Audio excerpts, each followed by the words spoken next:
The global experience, the might, the power, and all you need with KKTV. We are your broadcasting experience.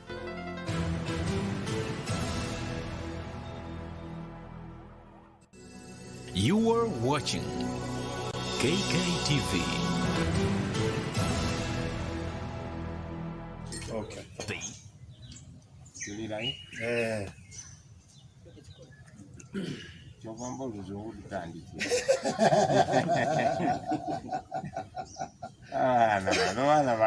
Omwana atandika oluzungu. Mulubukumye muneka chai. Lutagulukuke. Linzo kwa lwekute. Miro. Sebo. Okweseza go nchaka odcheyere awo. Jompadde yenyi. Yali ko red. Red yeah. The profile red. Stand by.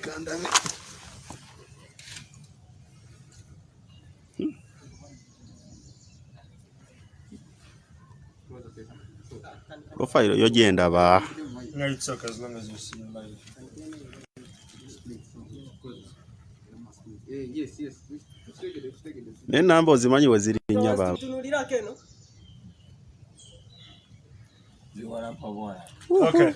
We're gonna split, stand by, silence and set. Mama.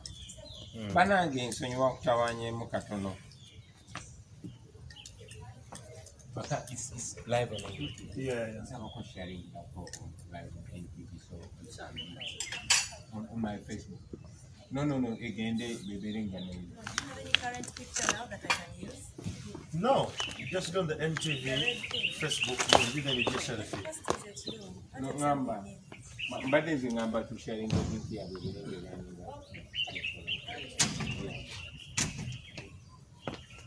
Perfectionist you. Yeah, Well, a very good morning, Romeo. I'm sure it's a beautiful morning from wherever you are. It's a beautiful morning. Great thanks to the Almighty that you are all live and clear from wherever you are. I want to welcome you to this conversation. It's going to be a very great conversation today. We're live from Magere. Romeo, it was a very cold morning on my way here. It was quite chilly, but the beauty about it was is that at the end of the day, I got here safe and sound. All those watching us live from the different walks of life, I want to thank you for being a part of this conversation. My name is Andrew Chamagero, and today's conversation, it's a conversation we had sometime in November, and we are back after the elections and all that. Today, realize that race, just last week, President rebuked a couple of things. The country's army, police for heavy-handedness, and for the very first time in history, since he returned to office in January, following one of the most bloodiest election cycles in Uganda's recent history, the president, Museveni, also defended some of the violence meted out against my next guest, and that is the National Unity Platform Party President, Robert Kyagulanyi, who is going to be with us this early morning. Now, this conversation is going to answer a couple of questions you and I have had in the recent past.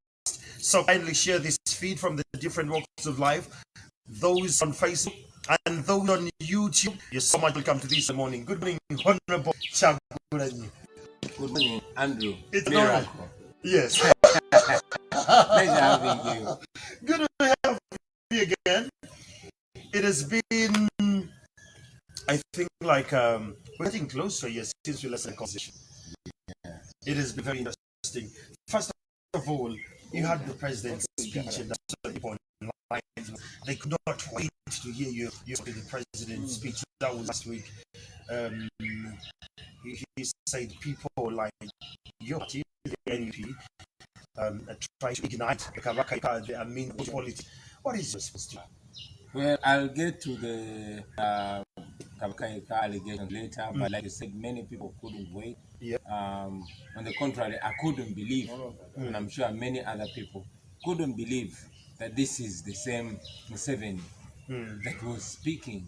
I mean, while we know that he's such a hypocrite, while we know that he's the person who lies with a straight face and wide open eyes, but again, this one was taken a notch higher. I mean, this is Museveni, who just in a short period before was, uploading security for beating me. He was uploading SFC for torturing me in Arua. He said they did it right. They say they beat me very well.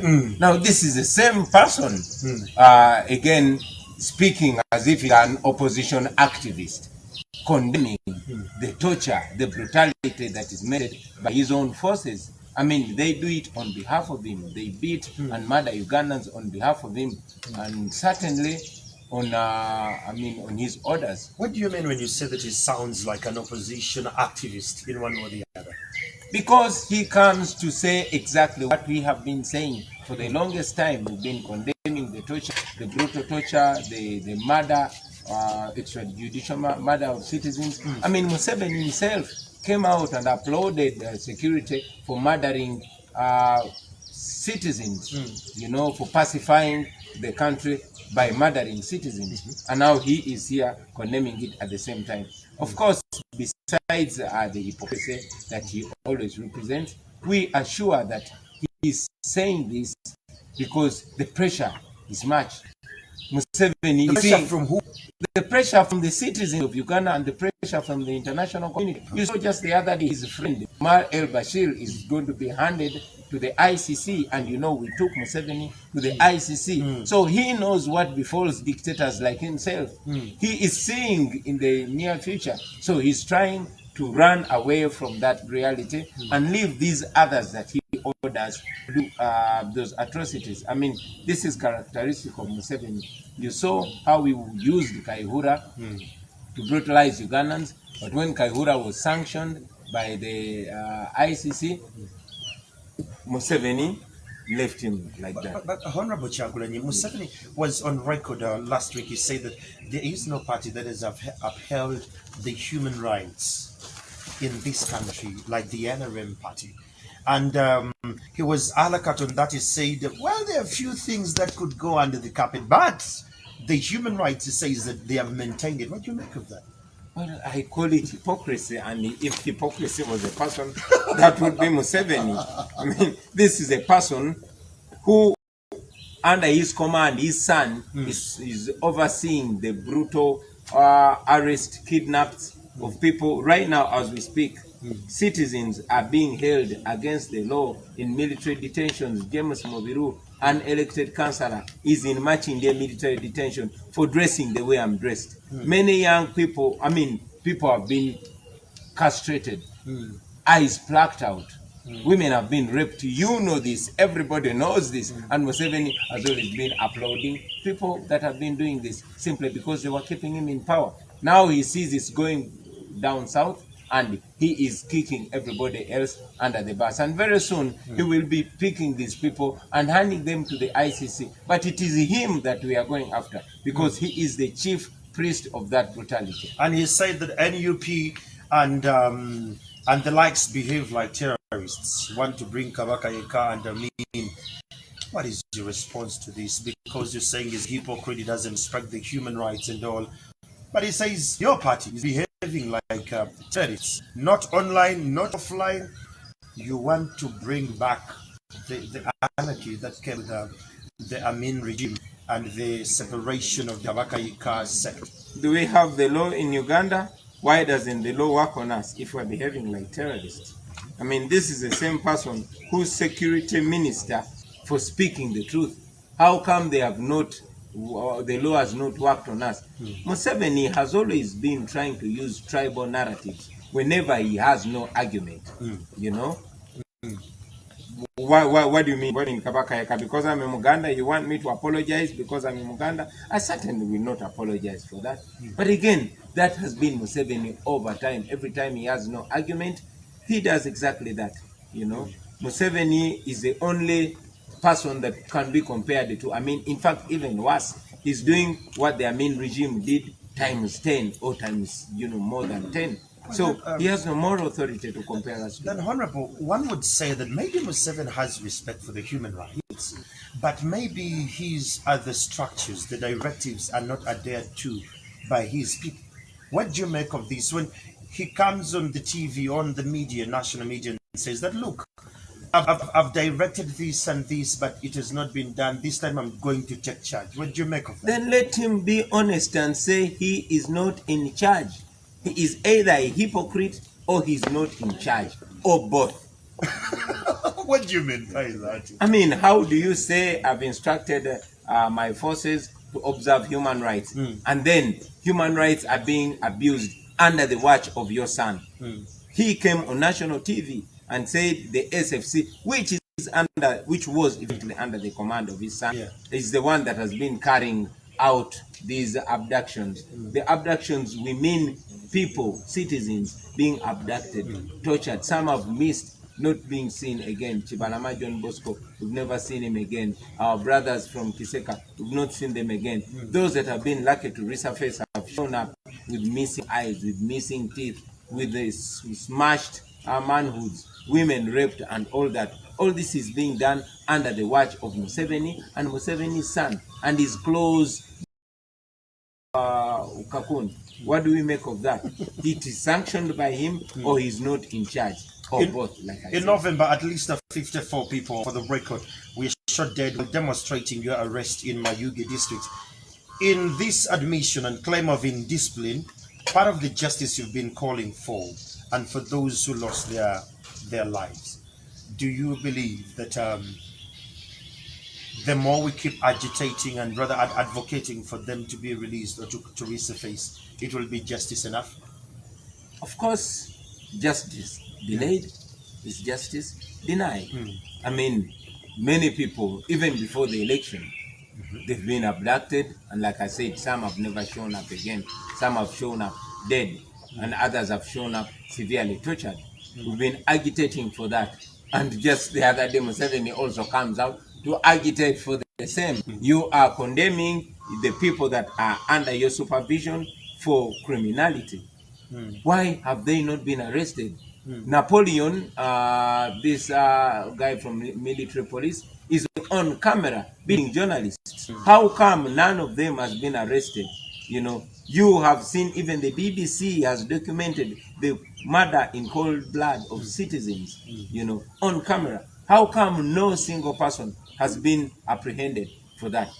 It clearly shows that Museveni is just acting to the gallery.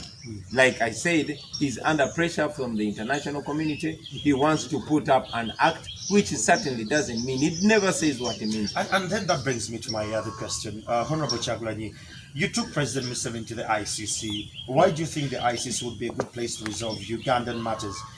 Doesn't that serve the narrative? Everyone, you know, a couple of people have heard that you are pushing a foreign agenda. If you're taking him to the ICC, have we exhausted the options around the region? Have we exhausted the options around our own country? First of all, Andrew, I want to remind you that we are part of the international community. Yes, we signed the wrong. We are part of the UN. And secondly, I will quote Museveni himself. He took Joseph Kennedy to the ICC. Was he serving a foreign agenda? But most importantly, I'll tell you that the justice system here has more or less been twisted. You have seen all the, matters that have gone to court, matters of human rights. Since I was tortured in Arua, nothing has been done. We have not gotten justice. And all other Ugandans here, you know, even right now as we speak, a matter was taken to court challenging the trial of civilians in a military court, which is illegal. That matter took years, the Kabazuguruka case, to be resolved. And even when it was resolved, you see that they are playing a delaying tactic, while innocent young men and women are rotting in military detentions. Like I said, an example is Wizi and James Mobiru, a councillor who was elected, is being kept in Machinge torture chambers. Why? Because they want to intimidate people. So there's no rule of law here. And when it does not work here, we take it internationally. So and most importantly, I want you to know that Museveni feeds off the international community. How? By borrowing money which you and your children and your children's children are going to pay, the same money that is being used to keep us as slaves. And that is why we try to control him also from there, because that is where he gets the support. So when you go international, you're blocking his feeds of fun. Exactly. Exactly. I love that. Yesterday, rather, when he was addressing the nation, there was something he actually highlighted too. He said Kaira was ideologically bankrupt. Do you believe with that statement? Shame. Shame as a person who shares relation with the late Andrew Utakome Kaira, I feel offended. But again, as freedom fighters, all freedom fighters, you know, I'm sure they are equally offended to see that Museveni disrespects Dr. Andrew Utakome Kaira, a doctor of criminology, for being ideologically bankrupt. It's only that Museveni has been a con man all his life. He conned people, and even people who fought with him. I'll remind you that Museveni hid one time in my grandfather's house. In your grandfather's house? Yes, the late Joseph Warakira. He knows it. He knows what I'm talking about. So Museveni has been this kind of person that comes out to brag, that comes out to speak because he cannot be answered. But history is known. Okay? Museveni did not capture the greater Uganda. The whole of Chagwe was captured by Kaira and the Uganda Freedom Movement and all these other, freedom fighters that joined him and supported him and worked with him. What happened to Kaira? He was arrested because Museveni feared competition and taken and charged with treason, but later released in 1987 because there was no crime against him. This same hypocritical Museveni that says he does not murder political opponents cannot tell the people who killed Kaira. Okay, Kaira was arrested by Museveni, taken to Luzira, but because they could not contain him and they could not challenge him legally, he was killed in cold blood. He was murdered in the same year in Machinde Rumoli. So Museveni cannot explain this. He should be ashamed of himself. He should know that all history is quoted. He is not the master of history. He has written books, and his own books contradict him. Go read his Mustard Seed. Go read What's Africa's Problem. Go read Pecos Kutesa's book. Go read, all the documentation will put him to shame. So he should be ashamed to disrespect the memory of Andrew Utakome Kaira, because that memory is still fresh in many people of Uganda. Well, now, during political season, we have just had that conversation just to tap a little bit of what the Honorable has been paying attention to. Those who are joining us live, we're live on the different platforms, and I want to thank you. Let's keep the tweets a little bit, Sivo and Sen. I understand it's a critical morning, but let's stay calm. Honorable, during the political season, your name came up on a daily. This is the first interview we are actually doing since this is the first interview doing since the political election ended. What have you been up to? Quite a lot. Like? But I'll say generally, I've been about removing the dictatorship of Museveni. That's what I'm preoccupied with, and that is what every Ugandan should be preoccupied with. Reading our nation of the Museveni pandemic. So that's what you've been running up to. I am a little bit touched when you talked about Kaira. I could see the energy. You feel that people who have shedded their blood for this motherland have not been rewarded with the justice and fairness of this country. So, given that you say that the president of this country and the powers that be, they have not paid what should be given to the Ugandans who sacrifice for the country, then what could be the solution? How best do we move from here as a country? The solution is being honest, being true to your word. That is what we are told as African men. Be true to your word. As simple as that. Museveni should remember that Chikunyu meeting that they had with Kaira. What they discussed. He should remember, Mzee Naduli has always reminded him, when Museveni reached out to Kabaka Mutebi in that meet to call him to, convince him to have people support him, what was the understanding? The understanding, among others, was human rights, was decency, was democracy. That is what we struggled for.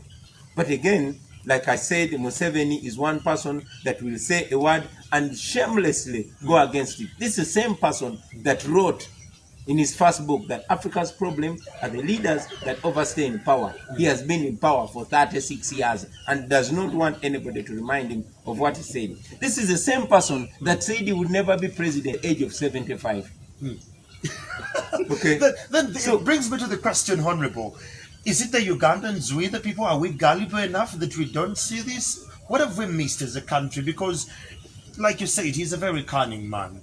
Haven't we woken up our eyes inside to see the cunningness that comes with it? Well, I'll borrow the words of Dr. Besigye when he was on TV recently, and I want to agree with him. He said that when somebody oppresses you over time, 1 year, 2 years, 5 years, 10 years, 20 years, 30 years, 35 years, 36 and counting, then while you look at your oppressor, you should also look in yourself and know that sometimes it might be your stupidity. And somebody quoted, and I also agree, that when God is punishing at the end of the day, he will punish those that oppress people, but he will also punish those oppressed people even much more for allowing this person God is to going to oppress punish them. us. Okay, so we probably also have a problem. How come I'm the only one who is talking about this? I'm sure the journalists have been affected, the business people have been affected, the artists have been affected, the doctors have been affected, the lawyers, everybody has been affected by the Museveni misrule. How come only a handful of people talk about this? This should be the business of every Ugandan if this nation matters to you.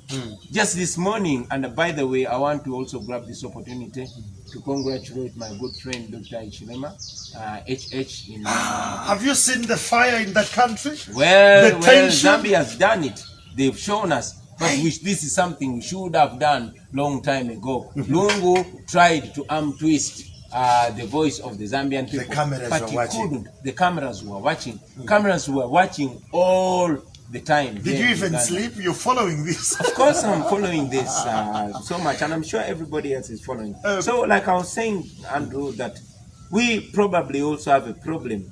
You know, today, our struggle has been mainly a common man's struggle. The barbers, the border riders, the DJs, the musicians, but everybody should be equally involved in this. It's unfortunate that Museveni is using the oppressed people of Uganda to oppress them even further. And we must turn this around if we must free ourselves. Now, Honorable, you really had a very great clout. I really want to thank you. The feedback online here, the questions keep coming through, but I'll stick to what we actually have here.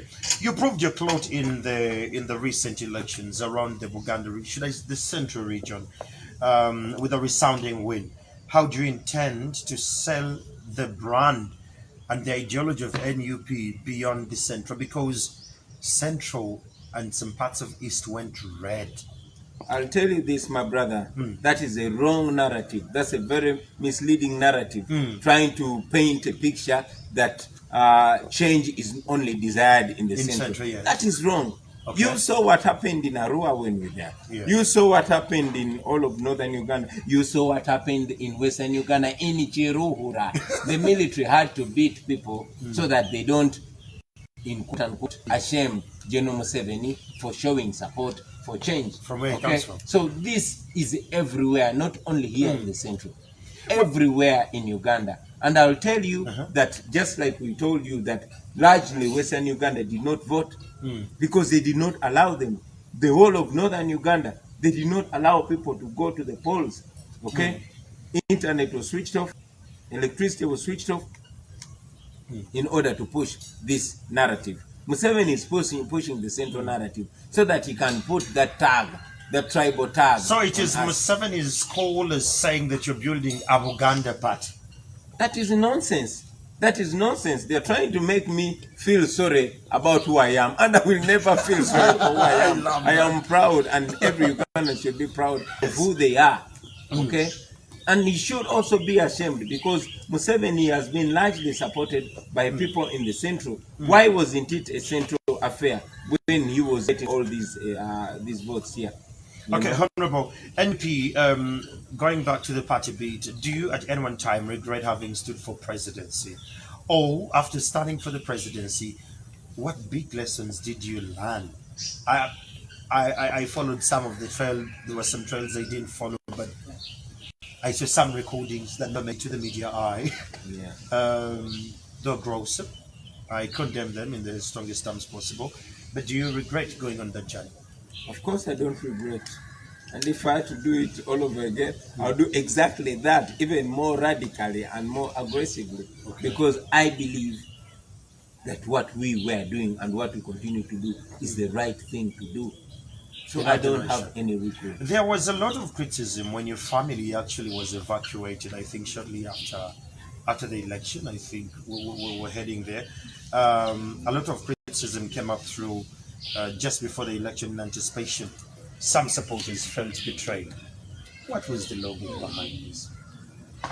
Somebody feels betrayed when When you took your family take my family out of danger. Yes. I mean, I would do that anytime. I would, evacuate my family anytime they are in danger. And that's what anybody should do when they can afford it. Yeah. NUP is the strongest political party in the 11th parliament, but also it is the youngest political party in parliament. How ready is the party handling the opposition allies? How are you holding the allies there? Starters, we are not only intending to play opposition politics, because we are not the opposition, we are the option.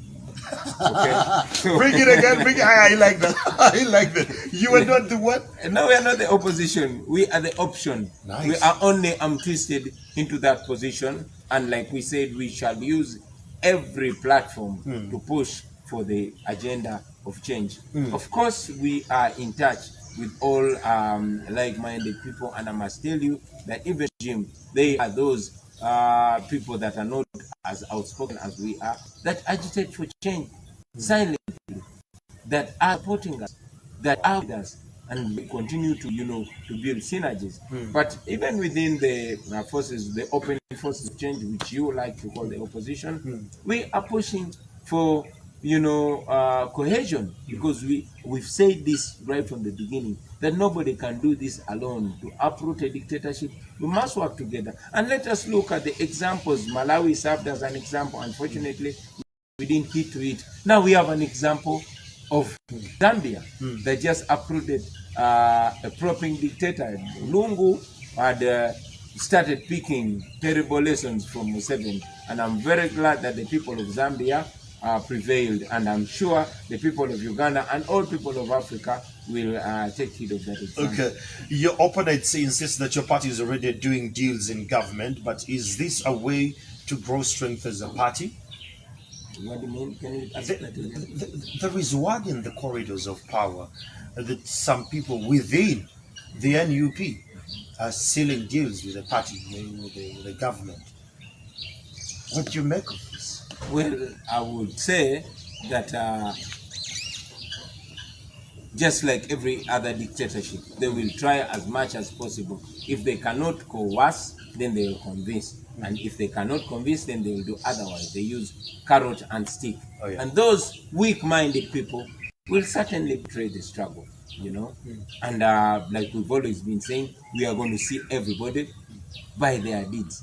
Of course, just like some people in the regime are reaching out to us silently and telling us, friends, we are with you, although we cannot speak out because of fear of this and that. There's a possibility that the regime is reaching out to some of our rank and file. But like I've just said, we will see them by their deeds. And in any case, that these people are not accountable to me as an individual. They are accountable to the people of Uganda who elected them, and they elected them to those offices with certain expectations. So the people of Uganda, like I've always been reminding those politicians, are their bosses, to whom they are accountable. Okay. Now, NUP is not yet a member to the iPod. And I really want you to have your thoughts about this matter. Are you as saying that just rejecting the opportunities iPod presents, or you come off with a narrative like, we know what you're doing and we're watching you from that far, or we have learned how unfair the platform is and we won't come into it? Well, we have our own reservations about iPod, and I will tell you that from what we read of iPod now, it's more or less a legitimizing tool of the regime. We believe in dialogue, but like Mandela told us, it's free people, the dialogue, not putting your boot on my neck and you say, let's talk.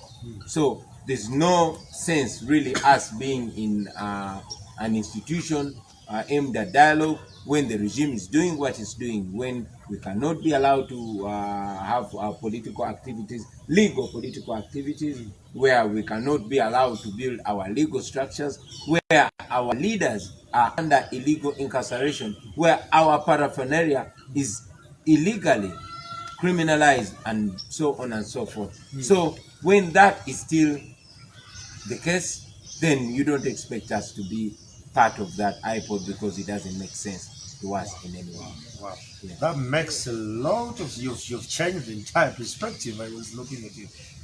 It is a yardstick to justify the current. Certainly.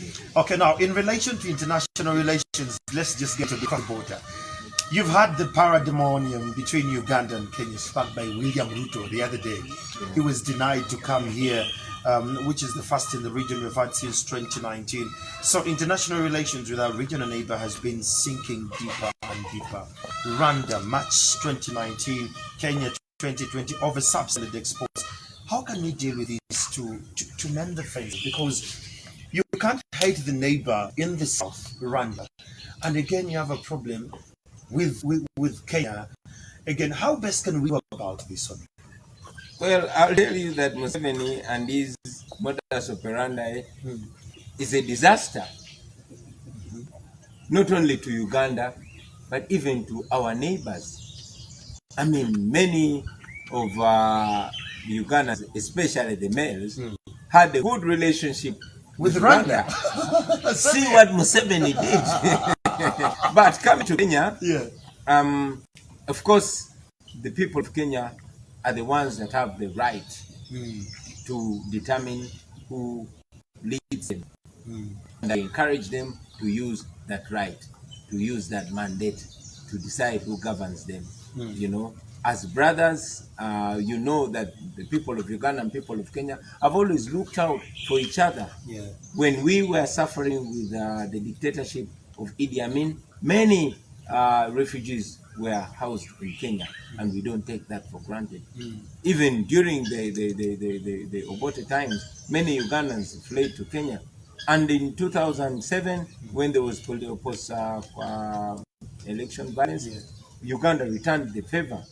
I mean, when I was incarcerated in Kenya, I mean, I saw Tom in Nairobi drumming Bulu, together. and Arua, you saw the people of Kenya standing up for us. So the people of Uganda and the people of Kenya are joined in a moral, fabric that cannot be broken. However, like I said, it's the people of Kenya to decide who rules over them. I can only say that the people of Kenya have seen what kind of disaster Museveni and Musevenism has been. So there's, I would really encourage. Pull the tune. Museveni and Musevenism. Honorable. Exactly. Museveni is a character. Musevenism then becomes a routine or a trait. Yeah. You're throwing it to Kenya. Yes, I'm telling the people of Kenya and the leaders of Kenya that there's no good example to pick from Museveni. You want a leader that is going to, what kind of lesson is, moral lesson is Museveni going to give to leaders of Kenya? What are we exporting? Exporting the injustice, exporting murder, exporting torture, exporting democracy, exporting dictatorship. What do we want to export to Kenya? So I would encourage the people of Kenya to avoid Museveni, to stay as far as possible from Museveni and Musevenism. Let's when you talk about justice, I'm looking about the people who lost their lives during elections. Some of them, there was one I saw you around the roundabout of Museveni when you're coming back from Masaka, I think. The ones who lost their lives during the election, how best could they be compensated, or their families? Well, first of all, we are not after compensation. We don't want people to be killed. We don't want you to kill our children, and then you pay us. Like Museveni was saying, they murder people wantonly on the streets, and he says we are going to pay them. How much money are you going to pay the family of Frank for killing their son? How much money are you going to pay the children for taking away their father, their breadwinner? How much money are you going to pay for the parents for killing their children? So we just don't want our children to be killed. Like I said around Rusega, that was Frank Senteza, who was murdered by military police under the command of one Napoleon. And all this was on camera. Museveni is pretending not to know that. What a hypocrite. Let's go still back in the diaspora. Many Ugandans have suffered, and we don't have, should I call it, strong functional embassies in the diaspora. We only have a pact with Jordan as a country, but then we have Kuwait, we have Abu Dhabi, and all those. You've had these people in the Biyumbas suffering. How best can a nation navigate this? I've seen it with my eyes. I've seen Ugandans being traded, being sold, like the 18th and 19th century slave trade. I've seen that. It happens as we speak. Every day at Entebbe airport, girls as young as 13 are being put on the plane to go and serve as maids. But you know, lots of abuse, lots of torture and dehumanization have been ongoing. Our embassies have been reduced to playing politics and to spy on Ugandans that are expressing themselves, especially on social media. That explains why. When you come to Ugandans expressing themselves on social media and being spied on, now that brings me to the issue of Lumbuye. Yes. Who should I say is a fanatic of you? Not a fanatic of me. He speaks the truth. Although, of course, I'll tell you that sometimes some Ugandans express themselves in a way that I may slightly disagree with. But like one writer said, I disapprove of what you speak, but I will defend with my life your right to say it. When Stella Nyanzi was expressing herself, although sometimes we didn't agree with the language that she was using, she had all her right and we stood with her and supported her. When Frank Gashumba was expressing himself, sometimes I disagreed with this direct attack on the Buganda institution. But he had the right to express himself. Similarly, Fred Kajubirumbi has a right to express himself and he has a right to safety. Many Ugandans feel safe criticizing the Museveni dictatorship from a safe distance because they know what happens to people that speak the truth here. Many of them are killed. This is a guy who is advocating for a genocide against fellow Ugandans, announcing our king dead, insulting the Buganda institution, like you're saying.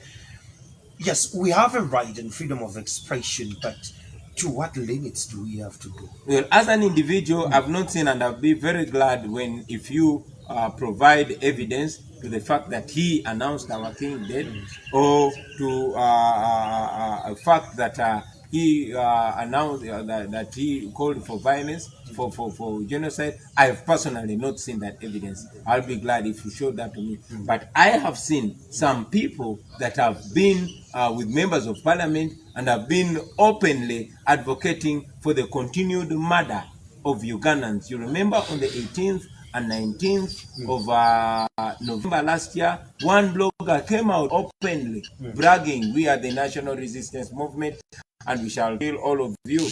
And even he called for the murder of my own children. I've not seen the person lives in Uganda. I've not seen them being apprehended. So these are the double standards and hypocrisy that we talk about. But anyway, like I was saying, everybody has a right to express themselves. And if anyone has a problem with them, we have national law and we have international law. And no crimes, especially internationally, can go unchallenged. Of course, two wrongs don't make it right. And those ones just joining this conversation, we are live from Magere here in Chadondo, and we are with Honorable Robert Chagulanyi, the NUP National Unity Platform Party President, and we're looking at a couple of things. Honorable, what's your thought about how COVID-19 was handled? The first wave, the second wave, the execution, the implementation, the funds. The funds. The COVID pandemic was in the first place politicized to the benefit of the regime and utterly mismanaged. You remember that fighting the COVID-19 pandemic is fighting a disease. It's only in Uganda that we are fighting a disease by, empowering the military and the police. We fight the disease with guns. When I was still in parliament, billions of money, dollars, were borrowed. And like I've always been saying, you, your children, and your children's children are going to pay that money. The mismanagement, you've seen it according to the parliamentary reports and the Auditor General's reports, although the culprits are only elevated, they are not punished. But the corruption messed it up completely. It was politicized to help Museveni keep in power, to hound the opposition, blocking communication, blocking campaigns, while everywhere else, everything else goes on like today as we speak, or even in the recent past, in the first lockdown, nothing was being observed like an SOP. It was largely politicized. You saw the constant passing of soldiers and police officers, not doctors and medics. While the medical schools were closed, the military and police schools were open. That is how the Museveni regime handled the pandemic, and that explains why it went out of hand and continues to go out of hand. Some NRM bloggers online, they say that your campaigns were the super spreader of the pandemic. That as soon as you were done with the campaigns and all, numbers started to surge. Well, allow me to remind you that the first rally and the first procession were done by the Minister of Health herself, General Thatcher. Now, what kind of hypocrisy is Super that? spreader. While churches were closed to worshippers, they were actually open to NRM campaigns. What do you make of that? Allow me to remind you that the NRM carried out its primaries by lining up on the back amidst the pandemic, the height of the pandemic. What do you make of that? So these people, they even forget what they said yesterday or what they did yesterday. It's just a bunch of irresponsible people. Let's talk about the places of worship. There is some gentleman who sued government for keeping the mosques, churches, whatever places of worship being closed during the pandemic, where we are today. As a leader who, I like the word you say, we are the option. Yeah. How best can we navigate this country? Should we open these places of worship? I'll tell you that it all begins with honesty and responsibility. We should first of all agree that the COVID-19 pandemic is here with us, and it probably is not going to go away tomorrow. How do we go about this in a moral way, in a decent way, but in a practical and realistic way? If we are to maintain this hypocrisy of the Museveni regime, then we are going to go around in circles. We are going to lie to each other. We are going to block our places of worship while people are converging in other places. I'll tell you that the lockdown is largely where the media sees. Go outside Kampala. It's business as usual. So what are we doing really? And that brings me to schools. Should we use the same approach when it gets to schools? Certainly. I mean, other countries have opened up schools. The schools have been closed more or less for 2 years now. For how long is this going to go on? Look at, I was talking to my wife the other day because she runs an NGO that largely focuses on uplifting the girl child, the Caring Arts Uganda, and we were in Ruwero the other day with Ruwero Triangle MPs. We were looking at the statistics by UNICEF. 22.5% rise in child pregnancy, and it's largely linked to the lockdown. Now, what kind of mothers are we going to have? What kind of generation are we building? So it is important that we put the funds and the facilities and the logistics that we have to what functions. If we have a government that does not only focus on keeping itself in power and silencing critical voices, but serving the people, then we would have certainly come up with a solution to ensure that we keep our children in school, but observing necessary SOPs that are not only to silence people, but to benefit the wananchi. That makes a lot of sense. When you talk about that brings me, just last month, the Prime Minister, Honorable Nabanja, was very furious. I'm sure you must have seen this on media. She was very furious about the relief that was sent to Kasese. She was like, this is substandard, this is below the belt. And she has, flipped tables in there. And this fishmonger, like some people want to call her, seems to be like she's shocked at what she's seeing. What do you make of all this? For Nabanja to say she's shocked is hypocrisy. Again, she was in parliament with us when we were looking at the bins that they were serving people. Really? in the previous in the first lockdown.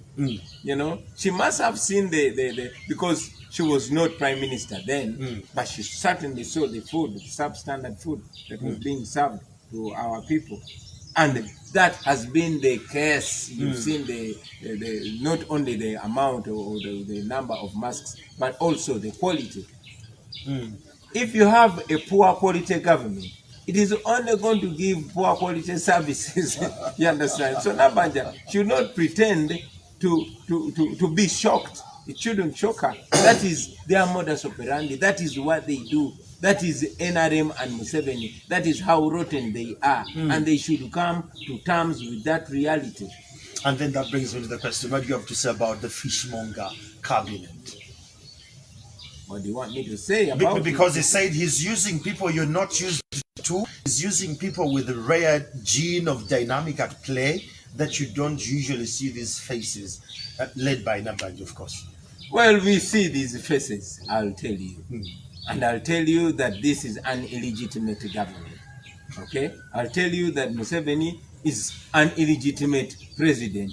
The guy you are talking to right now is supposed to be the president of Uganda because he is the one the people elected. But because Museveni, by the barrel of the gun, forced himself to the people, he's trying to change the narrative to divert every here and there.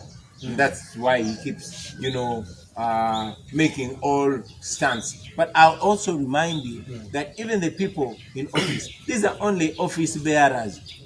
They don't have the power. How else would the prime minister of a country come and claim that she's being intimidated? Mafias. Yeah, mafias. Everybody has been talking about mafias.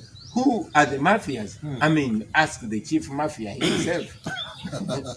Honorable, let's look at the way forward as a country. NUP 2022. We just have a few more years to the next election. The government, I'm sure it's already having its strategy. What is there for the NUP? What are the plans like? If someone is out there and supports the NUP and they want to know how best can they plan, what's their call to action? For starters, it's important for our people, all our people, to know that we are being held at gunpoint. It's very, very important for us to know that. You saw that people went to the polls, but their voice was suffocated. That is the status quo. That is where we are. And we shouldn't wait for 2026, 2024, not even 2022. Do what you can whenever you can do it. Wow. Yeah, that is how, that's how dictators are overpowered. You saw Bashir, it was just about a year or thereabout, as himself having won with over 80% of the vote, but he was removed by the people. That's how the Mugabes, the Gaddafis, the Blaise Compaorés of this world have been removed. And that is the same way that Museveni is. Museveni is not a democratic leader. So don't even deceive yourself that, okay, it's politics as usual, have come out of an election and we are going into another election. No, that is not the case. Our strategy has always been taking on the Museveni regime, both locally and internationally. And like I briefed you, internationally, we are trying as much as possible to make it clear to the international community, which is responsible for keeping Museveni in power. You see, Museveni... So do you mean when we vote, it doesn't count? Someone sits out there in the void and decides for Ugandans in the international forums? No. I am telling you that our vote doesn't count because the rebels that took over our country by force in 1986 are still behaving in the same way. They are still the same people that deceive us, put on a democratic face, but when it suits them, pull out the gun and muzzle the voices of the Ugandans. However, the international community is equally responsible because the United States of America gives almost $1 billion every year to the Museveni regime, to the Museveni military, which Museveni military is responsible for killing Ugandans, for murdering, raping people, and keeping the democratic voices suppressed. The same to the European Union, the same to all these other donors. So it is our responsibility to go onto them. You saw Ugandans recently demonstrating against the IMF money that they were giving to Uganda. Why do you support an illegitimate regime? Why do you keep giving money to this regime, which money is being used against the people? But you see, Honorable, you're saying it's an illegitimate government. Yeah. You went to courts of law and you lost trust in the courts of law, and the courts of law announced. Just a minute. When you say you don't trust the courts of law, what does that make them, legitimate or illegitimate? Well, it depends on the context. Yeah, but whatever context it depends on.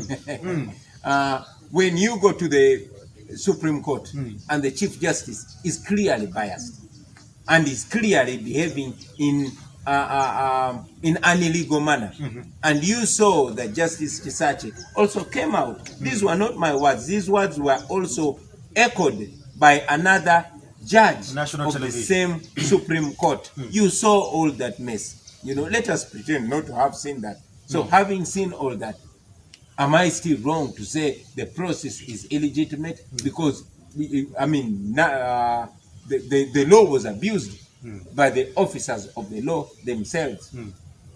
Wow. That's why I continue to say the Museveni regime is illegitimate.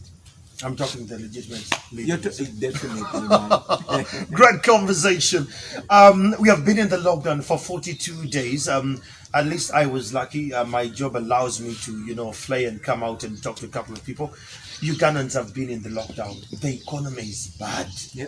The economy is bad. As a leader, how best can we revamp our economy to bounce back? For starters, I want to sympathize with our people that have been deliberately impoverished. And most importantly, the common people. I mean, borders, etc. You see, this is a kind of regime that believes that you cannot rule over prosperous people. You can only rule over poor people. Explains why it's the lockdown that is being used to chase people off their land. It's a lockdown that is being used to coerce taxi operators out of town, and even to lock borders out of town. So we are standing with them. And even when the regime pretends to reach out to them, certainly the corruption doesn't allow it. For starters, you cannot claim that you're reaching out to 500,000 people out of 44 million people. And also, even those 500,000 that they claim to reach out to, and they are not reaching out to them. Some have not received. You know how the Museveni regime operates. Corruption is their middle name. For starters, everything begins with governance. When there's no governance, I can guarantee you that the economy will continue sinking down. Let's take examples of Zimbabwe. When there's misgovernance, when there's corruption, the government is not going to function to the benefit of the people. So, what's the way forward with all these, the chaos in the education sector, in the government, in the economy? How best can we look forward to a new hope as Ugandans? Well, some writers said it all rises and falls with leadership, So for as long as the main agenda of those that rule over us is to stay in power. Everything is going to be secondary. You know, we are going to be amidst a pandemic, but all the budget is not going to go to the health sector. It is going to go to security. We are going to have an education crisis, but the budget and minds of those that rule over us are not going to go to finding solutions on how best we can fix our education and how best we can save our children. No, it is going to go on how best to, you know, on how best to keep themselves in power. That is why the focus has always been, empowering security. You'll find LDUs, you'll find the police officers and military focusing not at ensuring people have face masks or ensuring there's vaccination, but ensuring that people are kept in their homes. It all begins and ends with leadership. We need, for starters, to get rid of rulers, and I'm deliberate about calling them rulers and not The leaders. choice of word. Yeah. We Rulers. must be able to get rid of rulers and get leaders and get people whose sole aim is to find solutions for the population and not to themselves. Before we do that, we are going to be going in circles. Museveni and his regime do not care whether you live or die. No, they don't. All they care about is staying in power and continuing to loot our country and impoverish the people of Uganda. Well, this brings me to the very last one. We always save for the best for the last, yeah? What do you make of Kabaka's speech? I have never heard this sound. And I saw you picked a couple of, check on his speech. What do you make of this speech? Well, I'll say Ssaabasajja Kabaka was spot on. He spoke his mind, and I believe the mind of many Ugandans, not only the Baganda, but Ugandans. I'll tell you that Buganda is not just a tribe, it's a nation. Not all people that live in Buganda are Baganda, it's a collection of people. And I must salute the Baganda for being the least tribal people, because it is here in Buganda where you're going to find welcoming for everybody. Although this hypocrite keeps wanting to drive the tribal narrative, but he can't succeed because the reality says something different. Anyway, going back to the Kabaka's speech, he was clear. He said to bring back, to restore the kingdom of Buganda, we had to get actively and practically involved in the removing the dictator. Those were his words. And I remind you that those words are as alive now as they were some 36 years ago in 1986. To remove the dictator, everybody will have to get practically involved, because everybody is equally affected. You're not going to sit there and think it's a business of only the border riders, a business of only the poor, a business of only the uneducated. No, this is a business for everybody. The pest that has eaten the fabric of our country is called Yoweri Kaguta Museveni. That is the biggest disaster that has befallen us. And until we get rid of the Museveni pandemic, we are still going to be moving in circles. So he was spot on, and he indeed reminded us that what they agreed about before he was convinced to support the Museveni rebels was the issue of human rights, was the issue of democracy. Unfortunately, all these have been thrown out of the window by the Museveni regime. Well, Honorable, as a final, I really want to thank you for taking time off your busy schedule, because you're actually planning quite a lot of things. But I'm extremely very grateful that you've taken time to give us an ear and share with us your opinions. As we're finalizing, what are your last words to Ugandans? That's your camera, take it away. Well, to the people of Uganda, I'll tell you that it's not over until it's over. We all must get involved in the effort to remove the dictatorship of Museveni. It does not matter whether you are NUP, it does not matter whether you are DP, whether you are FDC, whether you are UPC, or whether you are NRM. Misgovernance affects us equally, and this pandemic should have shown all of us that we are all vulnerable. When money is borrowed and instead of fighting a disease is diverted to to other corrupt ventures, we all suffer the same. We've seen our people die. We will continue to see our people die, and we'll cry until we make an effort to try and get rid of the Museveni dictatorship. The fight is not over. We are continuing, and everybody must get involved. Do everything you do all you can, and do it with all your might to ensure that we overcome this. Because, man, if we don't, then we are sentencing our children and our children's children to this effort again. I congratulate the people of Zambia. They just gotten rid of an autocratic leader. We too can do the same. I also want to take this opportunity to wish our brother who is on camera a happy birthday, Elvis Kolobazi.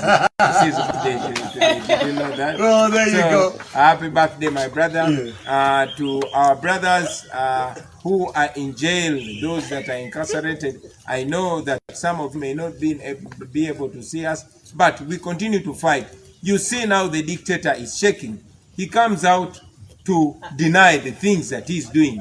Why? Because that is pressure from the citizens. That is pressure from the international community. He knows that what he's doing is wrong. He sees that Bashir is being taken to the ICC. And Museveni knows that he is next online. So he's trying to clean himself so that he throws this to the candy holes of this world, to others. But we are coming for you, Mr. Dictator, and you can run, but you cannot hide. I can guarantee you that one day all this brutality will be paid for.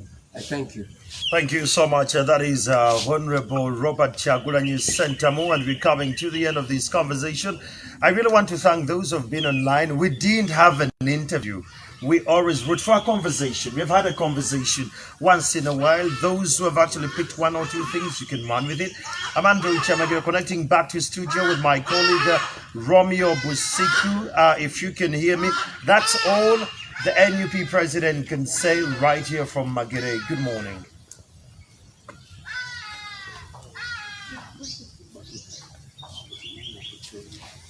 Thank you.